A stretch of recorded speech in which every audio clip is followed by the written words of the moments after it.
തേച്ചാച്ച് സ്വന്തമായിട്ട് നമുക്ക് ഇത് എങ്ങനെ ചെയ്യാം എന്നും നമ്മൾ പാചകക്കാരെ വിളിക്കാനോ അതിനൊന്നും നമുക്ക് പറ്റില്ലല്ലോ. അപ്പോൾ നമ്മളെങ്ങനെ പാചകം ചെയ്യും എന്നുള്ളതാണ് നമ്മളിവിടെ ഉദ്ദേശിക്കുന്നത്. നമ്മളെ കണ്ടായിരിക്കും ഇനി മറ്റുള്ളവർ പഠിക്കുന്നത്. അപ്പോൾ അണ്ണാ നോക്കിനി പോവാം. ഇനി അവിടെ കൊണ്ടുവന്ന് പാചകം ചെയ്യാം. അണ്ണ ഇത് വെച്ചു. ഓക്കെ ശരി. അണ്ണാ വാ. കറിവേപ്പ് പെരട്ട് ബീഫ് കറി.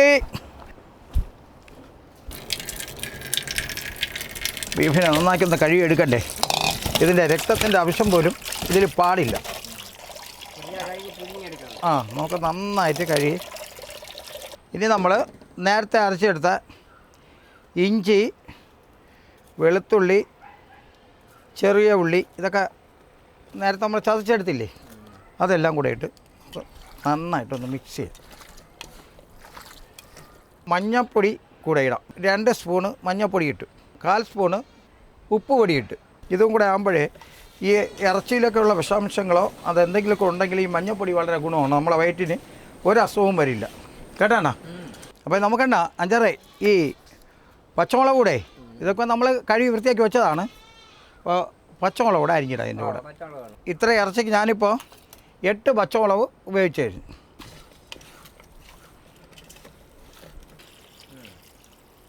ഒരു പാത്രം വെള്ളം വെച്ചു. ആ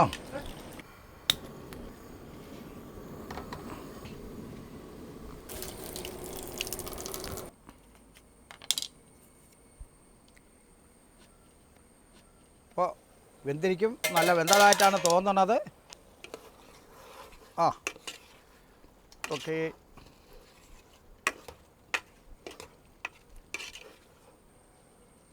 നല്ല വെന്തിട്ടുണ്ട്. അപ്പോൾ മസാല ഒക്കെ പിടിച്ചു. ഇത് പിന്നെ ഇഞ്ചിയും വെളുത്തുള്ളിയും ചെറുള്ളിയൊക്കെ ഇതിൽ പിടിച്ചിട്ടുണ്ട്. അപ്പോൾ ഇനി നമുക്ക് എന്ത് ചെയ്യാം, ഇത് ഇറക്കി വെച്ചിട്ട് മസാല വറുത്തിട്ട് നമുക്ക് അടുത്ത കാര്യത്തിലേക്ക് കിടക്കാം.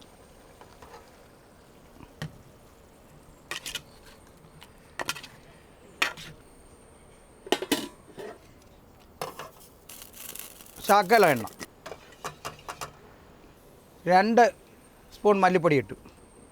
ഒരു ചെറിയ സ്പൂണിൽ 1 സ്പൂണ് മുളക് പൊടി, വീണ്ടും 1/2 സ്പൂണ് കുരുമുളക് പൊടി, 1/2 സ്പൂണ് മഞ്ഞൾപ്പൊടി, 1/2 സ്പൂണ് ഉപ്പ് കുറച്ച് നമ്മൾ ഉപയോഗിച്ചു.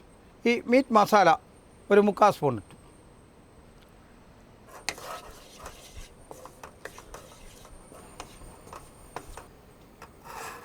ഓക്കെ.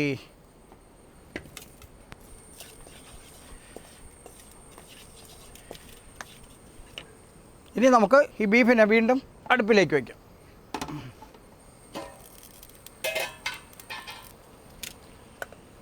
നമ്മളിപ്പോൾ വറുത്ത് വെച്ച മസാല ഞാൻ ഇതിലേക്ക് മിക്സ് ചെയ്യണം.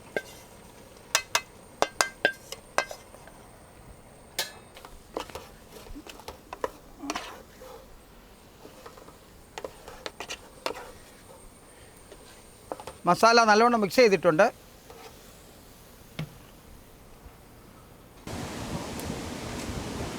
ഈ മിക്സ് ചെയ്ത മസാലയും ബീഫിലും കൂടെ നമ്മൾ തിളച്ച ഈ വെള്ളം അതിൽ ഒഴിക്കും. ഒഴിച്ചിട്ടാണ് നമ്മളിത് ചെയ്യണത്. എങ്കിലേ ആ കഴിക്കുന്നതിനുള്ളൊരു ടേസ്റ്റ്, നമുക്കൊരു ടേസ്റ്റ് ഉണ്ടാകാൻ വേണ്ടിയാണ് കേട്ടോ.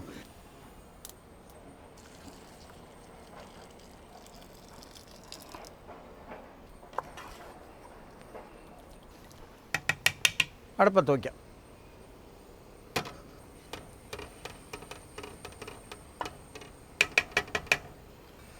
അടപ്പ് മൂടി വയ്ക്കാം.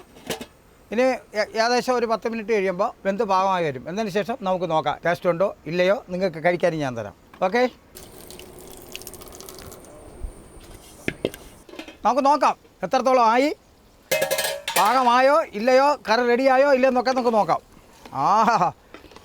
എന്തോ ഒരു മണം. അടിപൊളി ബീഫ് കറി, നാടൻ ബീഫ് കറി, നമ്മളെ അമ്മമാർ വച്ച് തരുന്ന അതേ ടേസ്റ്റിലുള്ള ബീഫ് കറി. ഇനി നമുക്ക് ചെറുതായിട്ടൊന്ന് താളിക്കാം.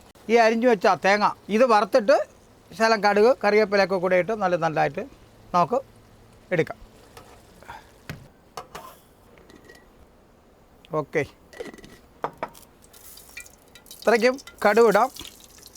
ഈ വറ്റൽ മുളക് ഒരു 5 എണ്ണം ഇട്ടു. കുറച്ച് കരിവേപ്പില ഇട്ടു.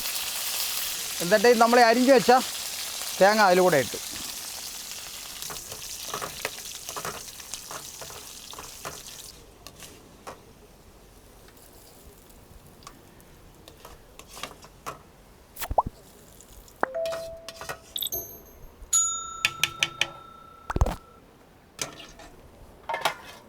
ഒക്കെ റെഡിയായി.